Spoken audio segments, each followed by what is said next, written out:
Well, I don't know how many times or how many people actually think about that.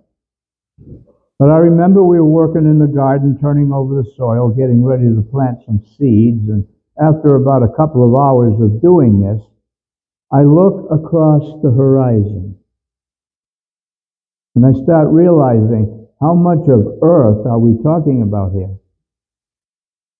I've just moved a couple of maybe cubic feet, and I'm seeing trillions of tons of Earth. And that's just the surface. God created this planet. I had the sense that the Earth hadn't always been here. So, what brought it together? So I go back to Sunday school, and we're talking about, what kind of power are we talking about? And they didn't know what to say. So a couple of weeks later, I'm standing out in the field, and we didn't have light pollution in our town. They hadn't put up street lights yet. So we can see the Milky Way. And I'm looking up in the night sky, and I'm seeing millions of stars.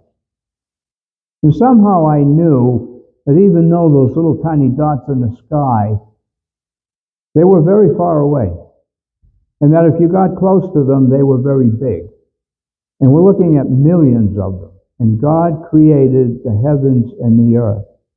And I really started to get a sense of, what are we talking about here? So I went back to Sunday school, and they didn't know what to tell me. So when I was 9 years old, they said, Mother Superior would like to see you.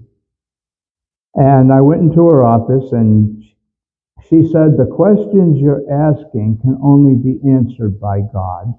You need to get along with God, ask Him the questions, and let Him answer. She says, do you understand what I'm telling you? Well, based on my experiences and my ponderings, I said, I believe so. So she said, all right then, and she sent me off. So a couple of weeks later, after that, I'm alone one Sunday afternoon. My brother's away on a field trip, and all my friends are visiting their friends or whatever. So I said, maybe it's time for me to get alone with God and ask Him some questions. But before that, I need to know I'm in God's presence. So I started meditating on God. God is everywhere. God is invisible. God is all-powerful. So what does that mean? And as I'm thinking all these thoughts, like this voice suddenly chirps up in the back of my head and says, look around you. It wasn't my normal thinking voice. It was like a deep male voice. Sounded like my dad. But my dad wasn't there. I turned around over my right shoulder. There's nobody there. Disappointed, but not discouraged. I went back to my meditation, started thinking all the things that I had heard about God. And after a few minutes, same thing. His voice chirps up inside of me and says, look around you. Well, I looked in the direction the voice seemed to have come from. Again, it was over my right shoulder. There's nothing there. And so I'm thinking to myself, all right, maybe I'm being impatient. How is God going to appear to a 9-year-old boy? Is He going to descend from the heavens? Is He going to materialize out of nothing? Is He going to walk in from the distance?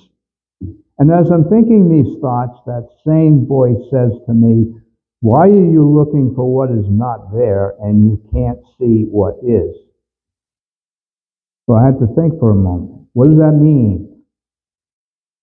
So I started looking at what was there. The ground, the trees, the rocks, the bushes, the sky, the clouds, everything around me. And I said to myself, what am I not seeing? Well, the moment I said that, it felt like somebody had just flipped a switch in my brain, and this another level of awareness suddenly turns on. Well, I had no idea what that was. It was like I was in another state. I got my eyes, I got my ears, I got my feeling, my nose, my taste. This is another sense I didn't know I had. Suddenly it's open. And I start to realize what is going on. An acorn falls at my feet. I look down at the acorn. Right next to it is a sprout growing up through the leaves. And this telepathic message says, check me out. So I reached down and I started peeling back the layers of leaves. And as I got to the base of them, I noticed the ones underneath are turning back into soil. And this telepathic message says, we came from the soil and we're returning to the soil. There's something common between the leaves and the soil. So I get to the base of the sprout and it's coming out of the decayed acorn. And I notice these roots are fingering their way into the ground. And this telepathic voice says, I'm in the process of becoming a tree. So I look over to the tree where the acorn had just fallen. And this 20 or so year time lapse suddenly flashes through my mind, and I watch the tree grow from a sprout to its current condition. And as I'm looking at the tree, I'm starting to envision all the fruit that grows on trees, so apples and pears and peaches and oranges. And I realize we eat these things, and it nourishes our body. And this telepathic message says, the tree and the fruit and your own body have something common with the soil. If you want to understand who the Creator is, find what is common, because that's what's doing the creating. Well, I go back to my Sunday school teachers and I told them what I had experienced, and they said, oh no, the devil's putting ideas in your head. Well, I'm not going to get any help there. I went to my secular school teachers and they said, oh, you're hearing voices? You might want to talk to your parents about seeing a psychiatrist. So I'm not going to get any help there. I didn't dare tell my parents. I didn't know how they would react. I figured I'd end up in front of a priest for an exorcism. So I had to just wait it out. But I had the sense that someday I would understand this. So, goes on. I end up in nuclear physics class in the Navy, and they're talking about atoms, electrons, protons, and neutrons. And then the professor says the magic words. He says, every electron in the universe is exactly alike. Every neutron is exactly alike. Every proton is exactly alike. And these three particles make up everything else.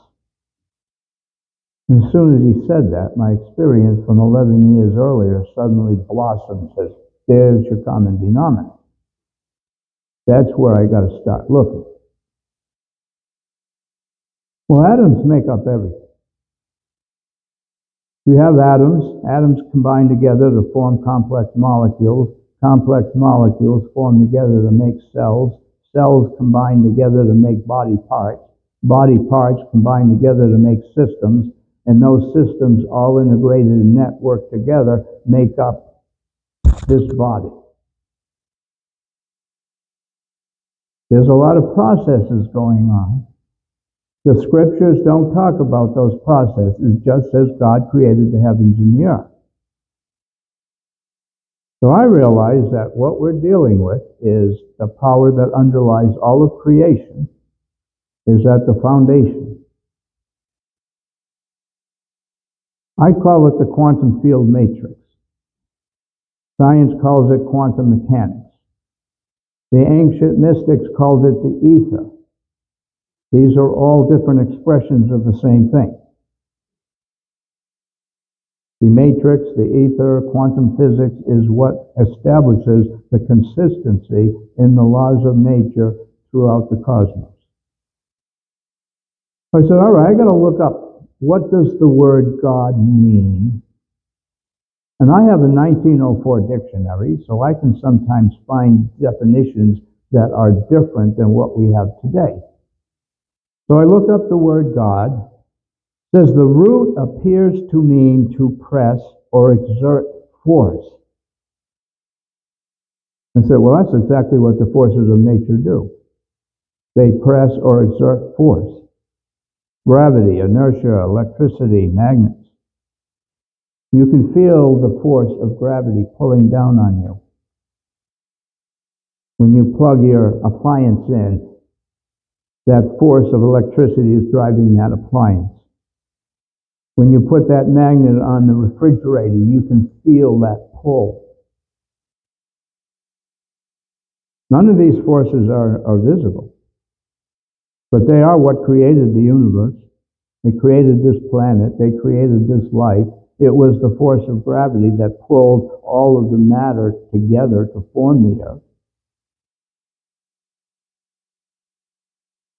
So in addition to the word God, it says supreme being. Well, what does the word being mean? It doesn't mean person. The definition of being is the state or fact of existing or living. The fundamental or essential nature. That's what the word being means. So when it says supreme being, we brought God down to our level as a personified being because that was the only way we could understand it. But God goes far beyond a person. The new definition is any of various beings conceived of as supernatural, immortal, and having special powers over the lives and affairs of people and the course of nature, deity, especially a male deity. So the new definition brings into what people have been told over the last 100 years. That God is a person, God is a male deity. I knew that God went way beyond that. When I had my experience, the first 3 declarations of principles, I was fully aware of it. Infinite intelligence. The existence of the universe is the product of that infinite intelligence. And when we can apply ourselves to understanding that, you can understand what makes things do what they do, how they work with the way they work. Jesus said God is spirit, and they that worship him must worship him in spirit and in truth. So we're dealing with the spirit is how we communicate with this higher power. The image of God as a male deity is a personification. Personification is to give human qualities to something that isn't human.